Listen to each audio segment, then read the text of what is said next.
જામનગર મહાનગરપાલિકાની શહેરમાં ડિમોલેશન કાર્યવાહી શરૂ। સ્મશાનથી લઈને ગાંધીનગર સુધીનો રસ્તો બનાવવા નડતરરૂપ દબાણો દૂર કરવામાં આવશે। પાલિકાએ 331 બાંધકામો તોડી પાડવા કાર્યવાહી હાથ ધરી, પરંતુ તંત્રની ડિમોલેશનની કામગીરીનો વોર્ડ નંબર 4ના વિપક્ષી કોર્પોરેટર સહિતના લોકોએ વિરોધ કર્યો। વિરોધ પ્રદર્શન કરતા કોર્પોરેટર સહિતનાઓની અટકાયત કરવામાં આવી।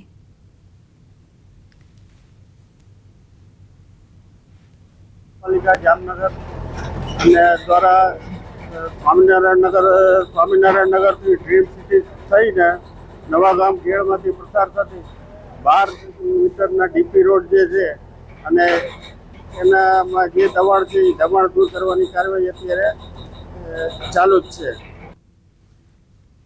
દેવભૂમિ દ્વારકા જિલ્લાના ખંભાળિયામાં ફરી હાથ ધરાયું ડિમોલેશન। તેલી નદી આસપાસના વિસ્તારમાં તંત્રએ કાર્યવાહી કરી। સરકારી જગ્યા પરના ગેરકાયદેસર બાંધકામો તેમજ દબાણો દૂર કરાયા। પાલિકાએ તેલ નદી અને ઘી નદી કિનારે ગેરકાયદેસર થયેલા 100 જેટલા દબાણકર્તાઓને નોટિસ આપી હતી। નોટિસની મુદત પૂર્ણ થતાં નદીની આસપાસ ખડકાયેલ રહેણાંક મકાન, દુકાનો ઉપર બુલડોઝર ફર્યું। તંત્રની કાર્યવાહીથી દબાણકારોમાં ફફડાટ ફેલાયો।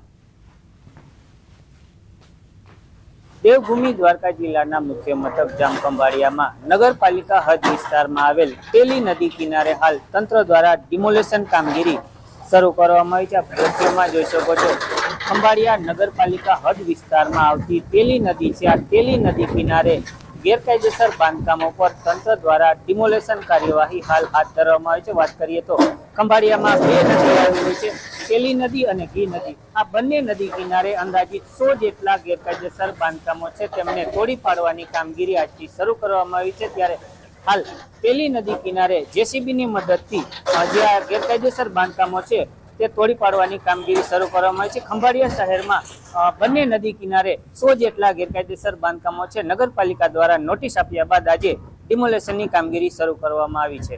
મુકુંદ મોકરિયા, ન્યૂઝ 18 ગુજરાતી, દેવભૂમિ દ્વારકા।